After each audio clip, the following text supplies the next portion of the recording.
When I opened the door to our master bedroom, I could hardly believe what I was seeing.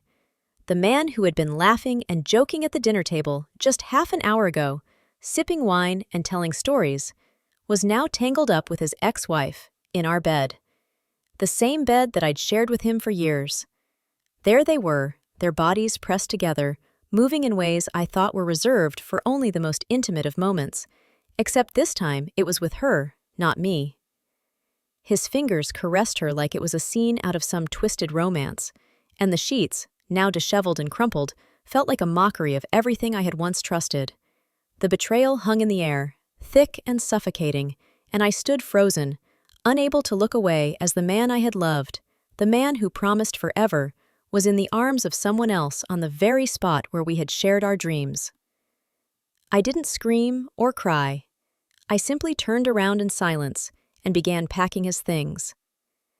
The next day, he begged for my forgiveness, crying uncontrollably.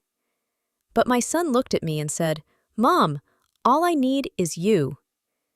In that moment, I realized that some families are built by leaving behind toxic people. I don't know what other mothers are doing the night before their child's birthday, but that night, oh, it was special.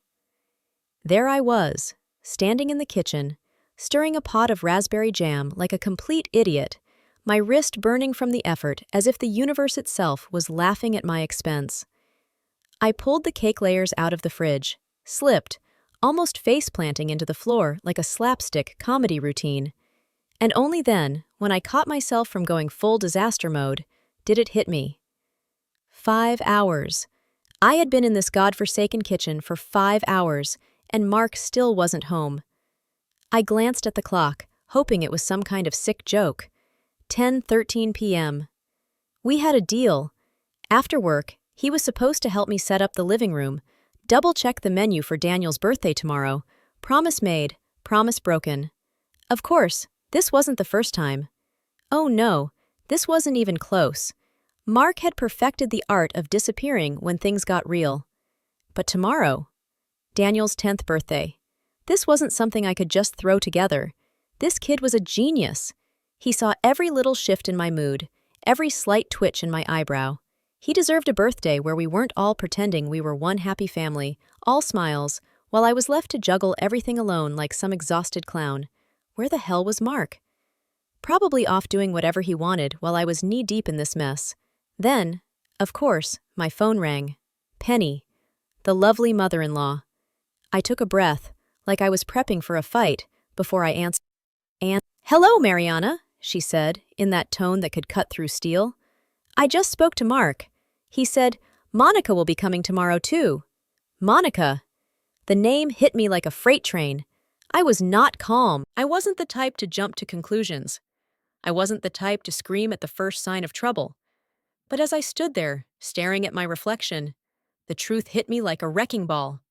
Mark had been dismissing me for years now, getting used to mumbling things like, "uh-huh," or "yeah," like I was some annoying background noise. And for a while, I let it slide. I told myself he was just going through his midlife crisis, that every marriage hit a rough patch. But no more excuses. The lies I had told myself, they didn't hold water anymore. I used to be the confident one, the woman who lit up the stage, dancing with power and grace. What the hell had happened to me?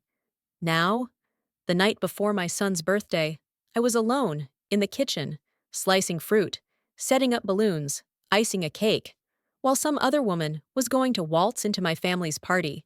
I could smell that greasy takeout drifting through the house as Mark cracked open the container. Chicken fried rice. Great. But instead of being hungry, all I felt was how much it sucked to live this life. Cheap, unseen, undervalued. I woke up at 5:30 a.m. the next morning, not to an alarm, but to that gut-wrenching feeling of anxiety. I stared at the ceiling, mentally ticking off the schedule for Daniel's party. 10 a.m., set up the venue. 11 a.m., cake arrives. 11:30, friends start showing up. 12 o'clock, cut the cake. Everything was set. Everything except one thing, a stable family, a normal atmosphere. I looked at the empty side of the bed. Mark wasn't even there. Again. It wasn't the first time, but it still made my stomach churn. I told myself, don't let his irresponsibility ruin today. Today was Daniel's day. He deserved a perfect birthday. So, I washed up, packed all my anger, my heartbreak, my disgust into blowing up the damn balloons, and went downstairs to finish setting up. The guests started trickling in. Daniel's classmates, some of the parents I'd met through teaching dance, and Vivian, my best friend, who brought a birthday gift, binoculars, which Daniel immediately fell in love with. Then, just when I thought this day couldn't get any worse, she showed up. Monica. She walked in like she was heading to some black tie event, not a kid's backyard party. Navy blue dress, perfectly done-up makeup, hair looking like it was styled by a personal team of hair gods. When she crossed the threshold, I swear it felt like she was expecting a spotlight to shine down on her. She flashed that perfect social smile of hers at me and held out a beautifully wrapped gift bag, like we were all supposed to be just thrilled that she'd graced us with her presence. I could already feel my blood boiling. This was not just a birthday party anymore. It was the stage for a damn reality show, and I was done being the fool. I grabbed Daniel's favorite board game set, forcing the most polite smile I could muster. "Thank you," I said through gritted teeth. I looked past Monica, and of course, there he was. Mark, strolling in right behind her, like nothing was out of place. The space between them wasn't too close, but just close enough to raise a few eyebrows. You could almost feel the unspoken tension, like maybe they did come in together. "Hey, babe," Mark greeted me casually, as if he hadn't just left me to do everything while he played hide-and-seek with his ex. "Looks great. You've really worked hard." I didn't even dignify that with a response. I just nodded.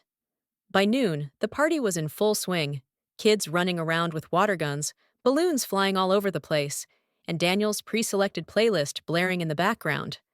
The whole vibe was birthday madness. I brought the cake over to the dining table and called out, "Daniel, come cut the cake!" The kids huddled around, and Daniel's face lit up like a Christmas tree. "Where's Dad?" "He's supposed to cut it with me." I smiled, patting his head, masking the rage bubbling under my skin. "I'll go find him." Every step up those stairs felt heavier than the last. Something was off. My gut was screaming at me. Mark had said he was just going upstairs to change his shirt, but I could feel it in the air, like that smell of smoke when you haven't yet seen the fire, but you know something's wrong. The door to the master bedroom was ajar. I pushed it open without making a sound, not that it mattered. No dramatic noise, no screaming, no shattered glass. Just Monica leaning against the vanity, Mark standing too close to her. Not too close, but close enough to hear their breathing, to catch the intimacy that shouldn't have been there. Her hand was still resting on his chest, his shirt buttons undone, and a trace of lipstick on his chin. I didn't need to see more. I shut the door quietly behind me, as if nothing had happened, and walked back downstairs like a damn robot. No tears, no shouting, just cold. The kids were still hyped up, urging Daniel to make his wish. I set the cake down and patted Daniel's shoulder. "All right, let's blow out the candles." "Where's Dad?" Daniel asked, looking around. "He hasn't come yet." I shook my head, plastering that same fake smile on my face. "He's probably busy. Let's just continue for now." The kids giggled, crowded around, and Daniel made his wish, blowing out the candles. I picked up the knife, slicing through the cake like it was my entire damn life, dividing each piece like I was cutting out a chunk of my soul. Finally, Mark came downstairs. He shoved his phone into his pocket, like he'd just been so busy, and walked over to me with that perfect fake smile, the one he always put on when he wanted to act like nothing was wrong. "You guys started without me? Not waiting for me?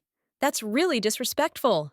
I looked up at him, and for the first time, I actually noticed the faint trace of lipstick still visible below his collar. I smiled, the kind of smile that could cut glass, reached up, and straightened his shirt hem, pretending like I hadn't just seen him in the bedroom with her. "You're right," I said, my voice smooth, but dripping with venom. "After the party, I'll give you the most respectful arrangement. I'll personally pack your bags for you." His smile faltered. He froze. For the first time, Mark didn't have anything to say. The kids kept eating cake, laughing and playing, completely oblivious to the storm brewing right under their noses. Mark opened his mouth, leaning in close, whispering, "Mariana, it's not what you think." I didn't respond. Not a word. I simply turned and walked away, like I couldn't even look at him anymore.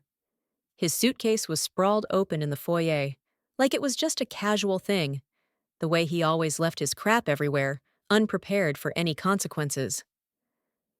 I grabbed his shirts and stuffed them into the bag, rolling his ties up like they were just a nuisance. I didn't even glance at his 10-year-old razor, the one he thought made him look all dashing. When I picked up the cologne, the one he thought was so charming, it hit me like a punch to the gut. The scent lingered, nauseating, suffocating. I twisted the cap tight, wrapped it in a plastic bag, and tossed it in the bottom of the suitcase like it was toxic waste. Downstairs, the kitchen was still covered in the remnants of the party. The empty cake dish, streamers hanging from the chandelier, the floor littered with deflated balloons. Mark was standing at the top of the stairs, rubbing his temple like he was trying to act like I was the one overreacting. "What's all this about?" he said, voice dripping with fake confusion. "Just because I didn't come down right away for the cake cutting? You're being too sensitive, Mariana." I looked up at him, my voice colder than a freezer. "I saw you, Mark, in the bedroom." His face froze for a second, the realization of what I had seen sinking in. Then, like a coward, a sarcastic smile curled on his lips. "Yeah? Well, I guess it's not what you think." I didn't even flinch.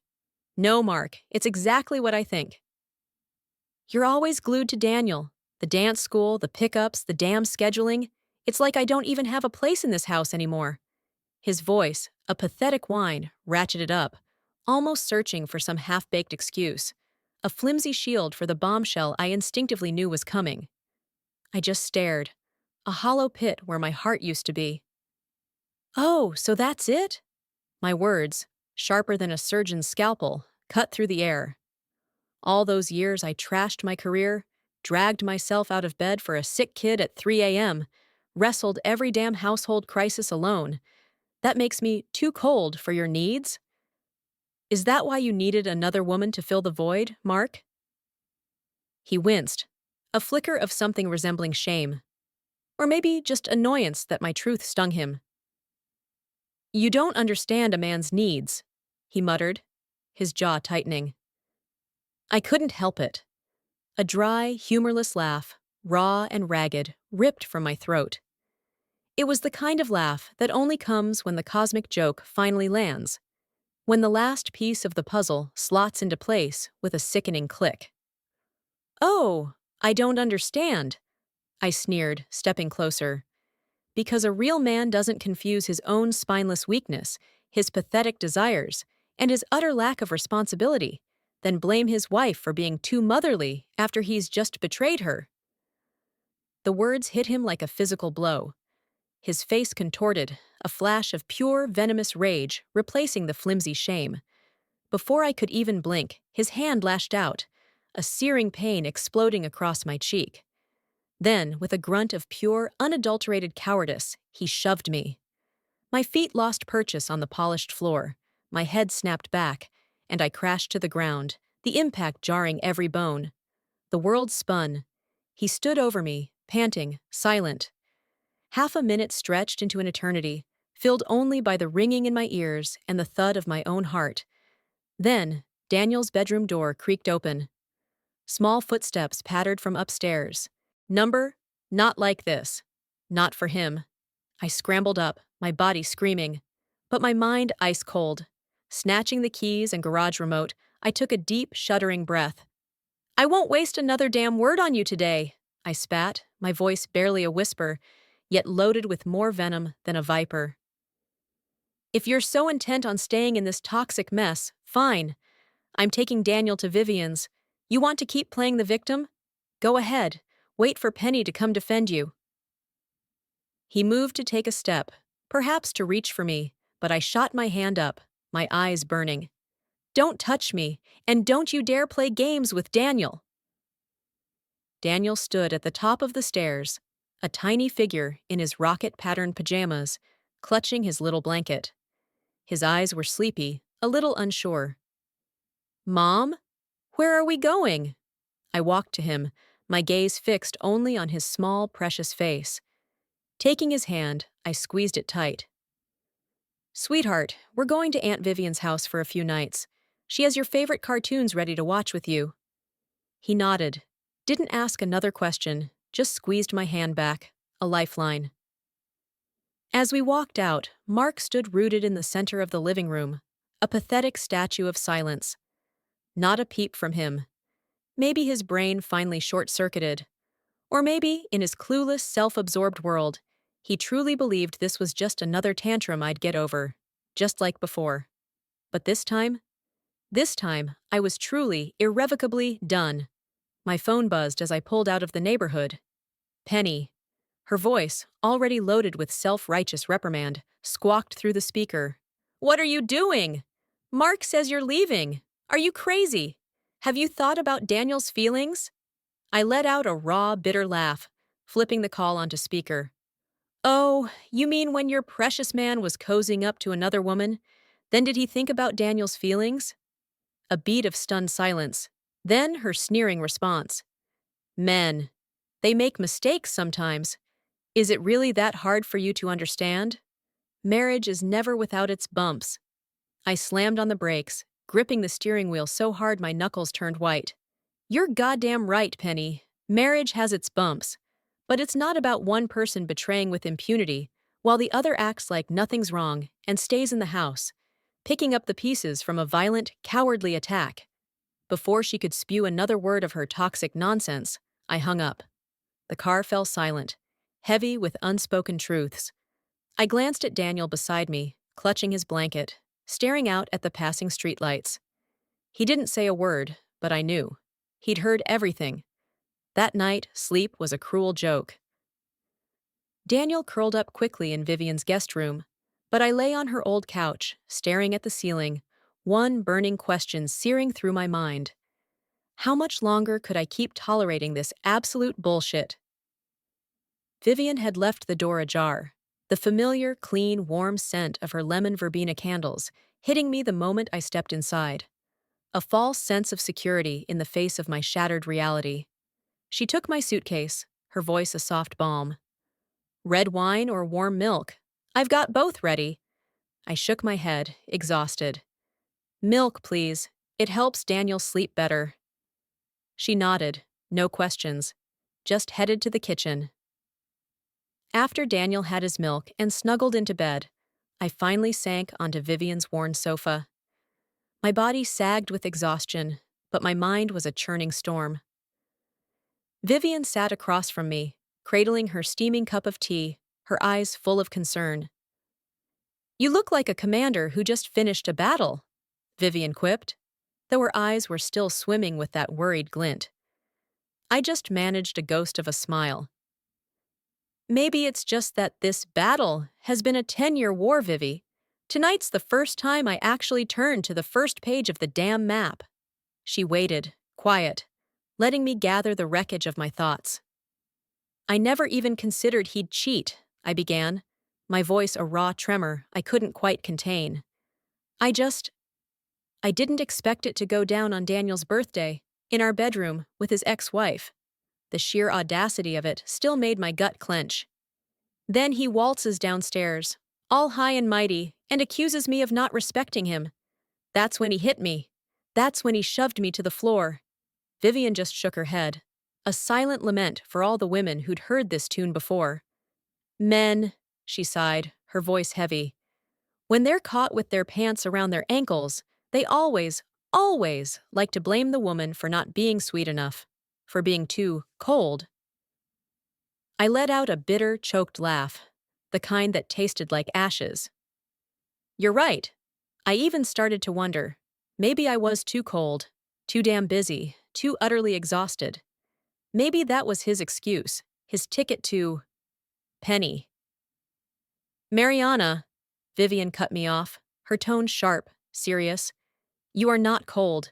You've been trying too hard to keep this toxic cesspool of a family together. And every evening, do you need me to pick him up from school? Playing the part of the good father, the good husband, a role he'd never once bothered with before. I never replied. He never showed up. Penny, the flying monkey, called once, her voice dripping with sickly sweet concern. No matter how angry you are, you can't keep using the kids as pawns. Daniel needs his father. I didn't even hesitate. What Daniel needs, I told her directly, my voice firm as bedrock, is a stable, safe, and unselfish adult to look up to. Not someone who makes excuses every time something goes wrong or lays their hands on their own wife. She sighed heavily, calling me difficult to communicate with. I blocked her number. My schedule, once a chaotic puzzle of everyone else's needs, was now mine. I reworked it, clearing my afternoons after 3 p.m., a sacred, non-negotiable block dedicated solely to picking Daniel up from school.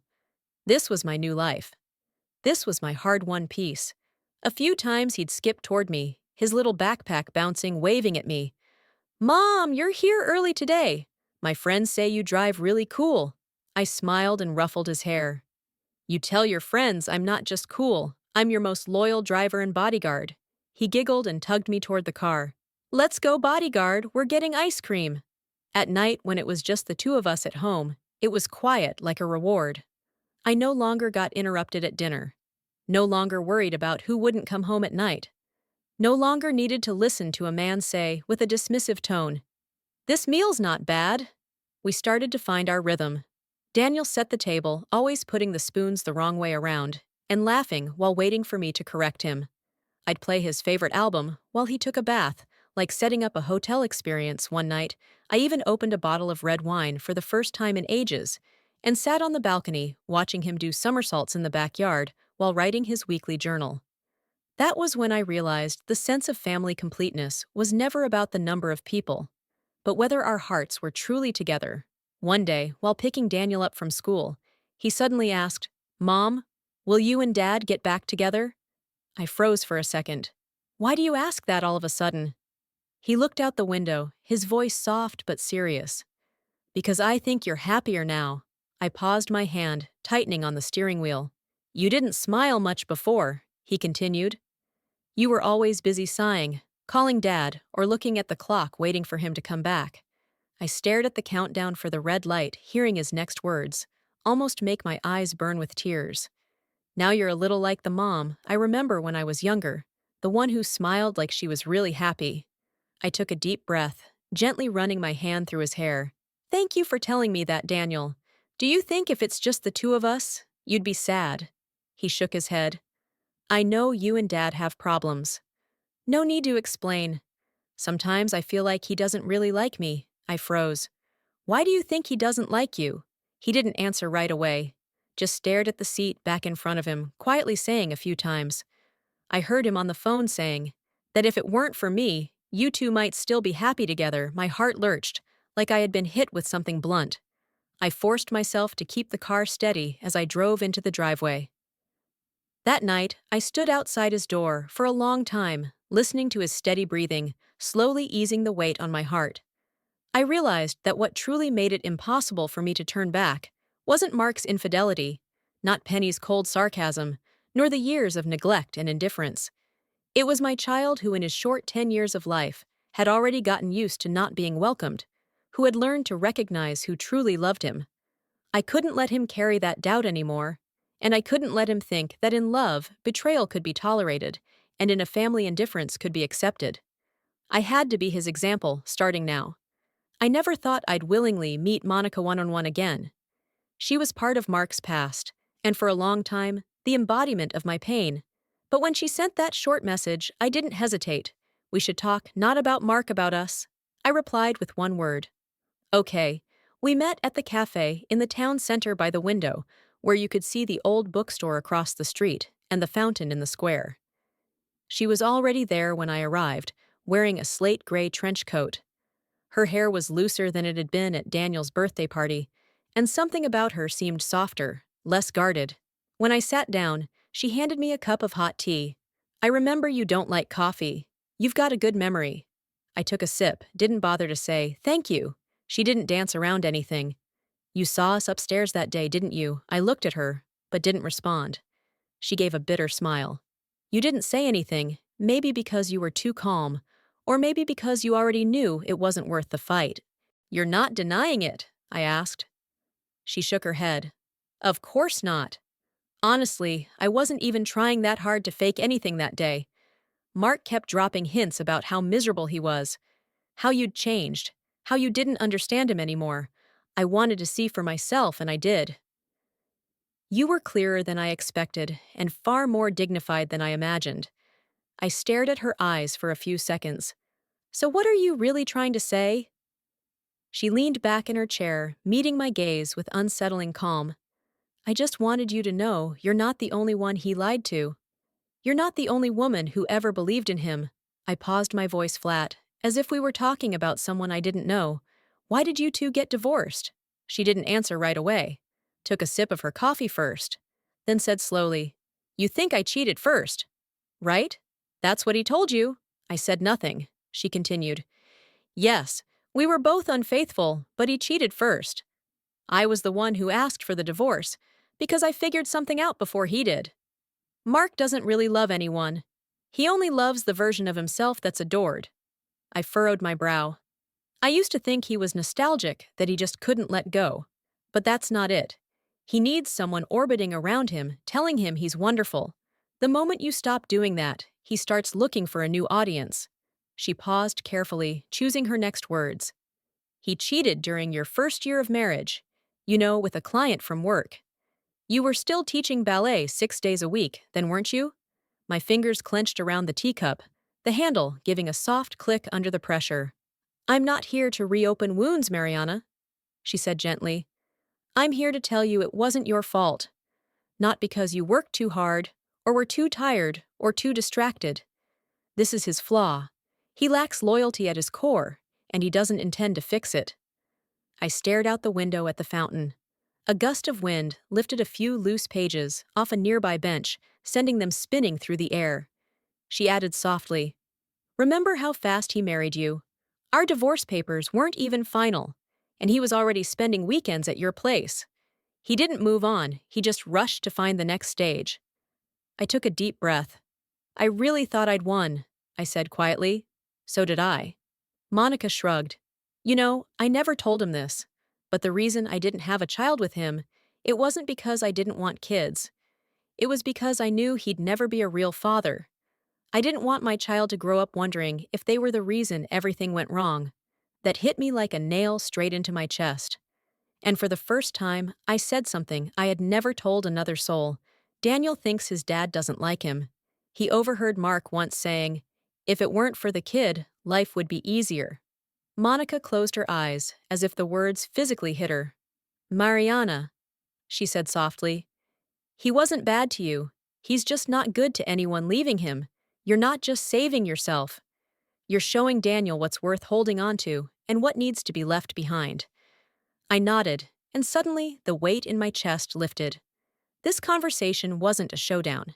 It wasn't a competition to see who'd lost more. It was one former cast member telling another where the backstage exit was. We didn't hug.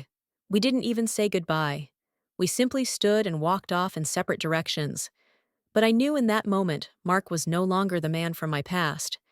He was just a dated story, and I was finally, truly walking forward. It was a gray Wednesday afternoon when Penny showed up unannounced. I had just finished teaching a class. Daniel had told me he'd walk home by himself that day, so I didn't head to school. I had just stepped into the kitchen to pour myself a cup of coffee when the doorbell rang. Through the peephole, I saw her standing there, wearing a camel-colored coat with gold buttons, hair perfectly styled, holding a pastry box like she was visiting a newborn. I hesitated for a couple of seconds, then opened the door. I'm not here to argue, she said with a tight smile. I just wanted to check on you and Daniel. I didn't invite her in, but she stepped across the threshold anyway, already slipping off her coat, as she said, I brought you that caramel walnut cake you used to love from that bakery on the corner. You remember? I stared at the box in her hand. my voice as flat as ever. I don't like sweets, Penny. You know that. Her smile faltered for a beat, then quickly returned to the polished maternal version of itself. Mariana, I'm not here to scold you, she said, settling into a chair, hands clasped. I just think everyone deserves another chance. I sipped my coffee, leaning against the kitchen counter. Silent, Mark's been having a rough time. She began slipping into her familiar rhythm. There are layoffs at work. The stress is high. You know how men are at that age, sometimes they make mistakes like repeated affairs. I asked, my voice cold as the wind outside. She paused for a couple seconds. I'm not saying he was right, but you can't hold on to this forever.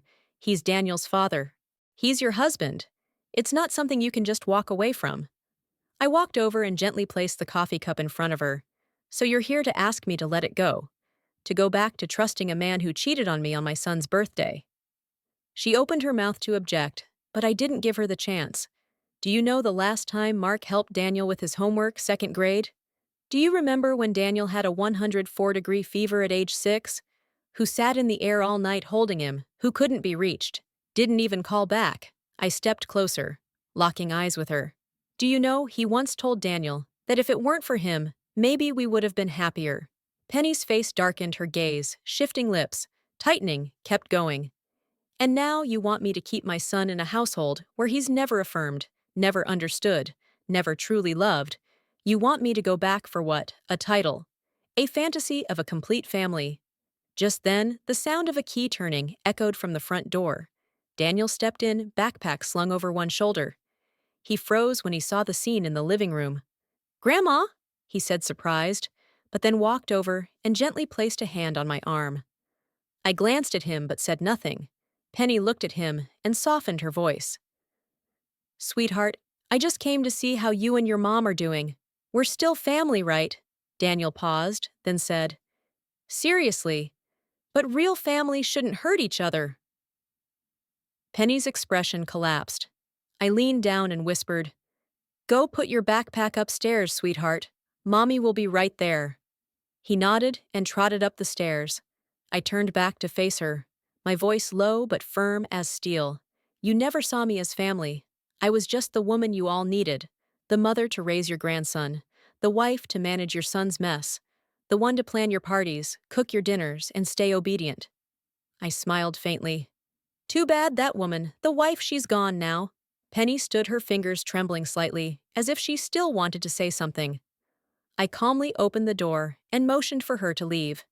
She didn't rush out, but I didn't look at her again. When the door finally closed, the whole house fell quiet. Not silent, peaceful, the kind of peace that finally felt like it belonged to me. The day of the formal negotiation dawned unusually bright. I wore a black suit, my hair pulled back, makeup crisp and understated. Not to impress anyone, just to reflect who I had become. A woman who no longer depended, no longer hesitated, no longer allowed herself to be diminished. My lawyer, Carol, was a former prosecutor, 10 years older than me. Sharp eyes, sharper tongue. Over the phone she had told me, "We're not going in to beg. We're going in to claim you speak the truth. I'll handle the rest." Mark showed up 10 minutes late. Classic move, his way of avoiding what he didn't want to face. He looked disheveled, hair unkempt. "Ty asked you," his face forced into composure, but betraying anxiety. His lawyer was a young man, more accustomed to real estate deals than dismantling marriages. We sat at opposite ends of the long table, rows of documents spread between us. The air had that dry, brittle silence, like the woods before a storm. Mark spoke first, using his usual soft-voiced, mature man tone, trying to set a conciliatory mood. "I think we've both had time to cool off. Maybe it's time to talk about a solution that works for both sides. You and Daniel come back home. I'll move out for a bit. We can start over. Give each other some space." I looked up, met his eyes, and spoke my first words of the day. "Mark, this isn't a fight, it's a divorce." His voice sharpened. "You're really this determined over a misunderstanding?" Carol opened her folder calmly. "A misunderstanding? You mean my client walking in on you, intimately engaged with your ex-wife, or the ongoing private communication and suggestive messages attempting to rekindle that relationship?" Mark's face froze. "You had her snooping through my phone." I let out a short laugh. You think I'd bother with that? You didn't even bother deleting your backups. I just opened our shared cloud account. He opened his mouth, but no rebuttal came. Carol continued, given the circumstances, we're requesting full residential rights and a majority share of the marital assets. The grounds are as follows. First, the breakdown of the marriage was caused by your misconduct. Second, my client has a steady income, a full parenting record, and has borne over 90% of the caregiving duties over the past 10 years. Mark tried to cut in, but Carol raised her hand slightly. You're free to contest it, but we'll be submitting records of your lack of involvement in Daniel's education, missed school meetings, and signed medical documents, and a written statement from your child. Color flushed across his face. I stepped in then, voice quiet but clear. You once told Daniel that if he hadn't been born, maybe we would have been happier. He heard you. He was 6. Mark's lips moved, but all he could muster was a mumbled, "You know, I didn't mean it like that." I nodded, but you said it. The whole meeting lasted less than an hour. Mark started out trying to steer the narrative. By the end, all he had left were darting eyes and silence. Just before we signed, he tried one last time. So that's it. No part of you still feels anything. You're really just walking away from all of this. I picked up the pen and signed cleanly at the bottom of the page. I'm not walking away lightly. I've just realized this marriage isn't a house in need of repairs. It's a collapsed ruin that needs to come down. Carol slid over the second agreement for child custody. I signed that too. Steady and sure, the final terms, I retained exclusive residency in our home. Full custody of Daniel with monthly child support from Mark assets, divided in my favor 60% of liquid assets. Ownership of all household furnishings in the vehicle. Mark relinquished rights to the home and agreed to a partial transfer of his retirement fund. When it was over, I stood, thanked Carol with a nod, and didn't say another word to Mark. As I walked out of the law office, sunlight hit my face warm, but not overwhelming. I took a long, deep breath. In that moment, I didn't feel triumphant. There was no rush of revenge, no victory dance. What I felt was quiet, a deep anchoring quiet, the kind that only comes when you finally step off the stage of a play written for you and start writing your own. Mark's downfall came faster than I expected. Less than 2 weeks after the divorce papers were signed, I heard he'd run into trouble at work. Not a scandal, not a firing, something worse, something more humiliating. People had simply stopped taking him seriously. He was demoted from a mid-level project manager to overseeing a failed commercial redevelopment no one wanted to touch. They called it a temporary reassignment, but even his office was moved to the far end of the hall next to the copy room. Vivian forwarded me a message from one of her friends in accounting at Mark's firm. Apparently, no one paid him any mind in meetings anymore. Even HR joked that his aura had collapsed. I didn't laugh, not because I felt sorry for him, but because something clicked. I hadn't just walked away from a broken man, I'd been propping up an empty shell. Monica, on the other hand, had cut him off completely. Mark tried showing up at her office. Security escorted him out. He sent her over a dozen texts. She blocked him. One day, he even called Vivian's landline, trying to check in through mutual friends. She shut it down cold. She's doing great, better than you ever did. After that, he went quiet. But of course, Penny wasn't so easily silenced. She tried calling, then emailing, then unbelievably sent a handwritten letter on pink stationery sprayed with perfume. Not a single line of apology, just pages of passive-aggressive appeals. For Daniel's sake, this was your family too. Mark still wants to be a good father. I took a photo of the letter and forwarded it to Carol. She promptly issued a formal legal notice, polite but firm. Any communication unrelated to visitation must go through legal channels. A few days later, Penny showed up at my door.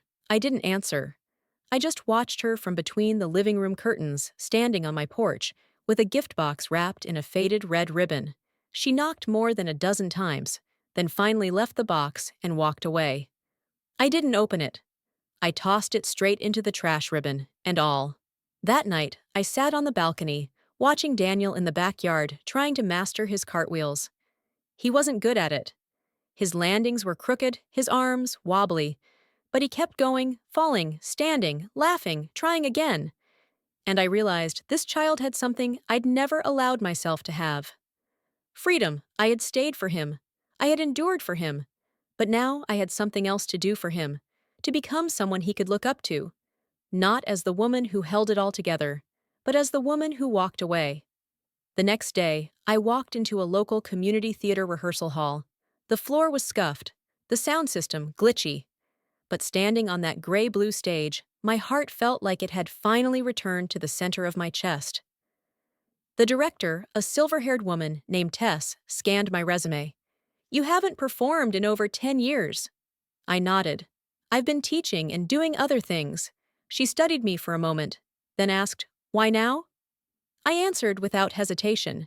"Because I'm not done. I'm not here to reminisce about the stage. I'm here to get back on it." She smiled slowly, then nodded. "Come in Thursday night, cold reading." That night, I sat at the kitchen table, flipping through a printed rehearsal schedule, and the first few scenes of the script, Daniel leaned against my shoulder, eating cereal mom. He asked, "What role are you playing?" I raised an eyebrow. "A woman whose life falls apart and decides she's done waiting for someone else to cast her." He nodded thoughtfully, spoon in his mouth. "Sounds like you!" I laughed. Then he asked, "Does she win in the end?" I thought for a moment. She's still on her way, but she's not who she used to be. He hugged me for a second, then ran off to brush his teeth. I stayed at the table, flipping to the last page of the script. The final line read, "I'm done waiting for the spotlight. When I dance, I am the light." On Daniel's 11th birthday, the sun was bright, the air was soft, and even the neighbor's dog seemed unusually quiet. There was no big party, no balloons or streamers, no house full of unfamiliar parents. Just a few kids Daniel genuinely liked, plus Vivian and Tess, and a cake that was half the size of last year's, but somehow twice as delicious. When I asked him what he wanted for his birthday, he said, "Can we go to San Francisco again, to that theater, where you said you had your first performance?" I smiled and said, "Sure, just give me a day to move some rehearsals around." He nodded completely. Serious deal. Our home now wasn't the one with Mark's name on the deed, but the one granted to me by the court. On the outside it looked nearly the same, but everything felt different. This house belonged to a version of me that no longer swallowed her voice, no longer yielded out of fear, and it belonged to a boy who now knew he was seen, valued, and safe. I continued working with the theater troupe. Rehearsals took up 2 nights a week. Tess once told me, "The first time you stepped on stage, I knew you don't need to be taught. You just need to believe you still deserve it." Daniel was always in the audience, my most loyal supporter. One night, I couldn't find my performance shoes backstage. Turns out he had taken them to polish them for me, using an old toothbrush to clean the seams. He said the light will hit them better this way. Sometimes I'd snap photos during rehearsal. Occasionally, post a few reflections on social media, not for likes, just to remind myself that I was still growing, still branching out. That night, after the small birthday gathering had ended and everyone had gone home, Daniel and I cleaned up the kitchen together. He was licking the last bit of frosting from the cake bowl when he suddenly asked, "Mom, what kind of person do you think I'll grow up to be?" I sat down, the plate, sat across from him, and looked into those earnest, still soft eyes. "I hope you grow up to be someone who knows his worth, someone who understands boundaries, who respects others, and knows when to say no." He nodded, thinking it over. I added, "And I hope you remember this. The most important thing in life isn't making everyone else happy. It's not making yourself small just to fit someone else's comfort." He said quietly. "Like you, I smiled. Like us. We both get to choose the kind of life we want." He nodded again, a little more, sure this time, then went to the kitchen for a glass of milk. I watched him move around with quiet ease, and my heart settled into something calm. Not relief. Not the kind of breath you take when something is finally over, but the kind you take when you realize you're finally walking your own path. Later that night, I was reading a script by my bedside when a message popped up on my phone. It was from Tess. Just one line. "You're not playing her anymore. She's living in you now." I stared at it for a long moment, then set the phone down beside my pillow. Right before I closed my eyes, I whispered to myself, "Well done, Mariana."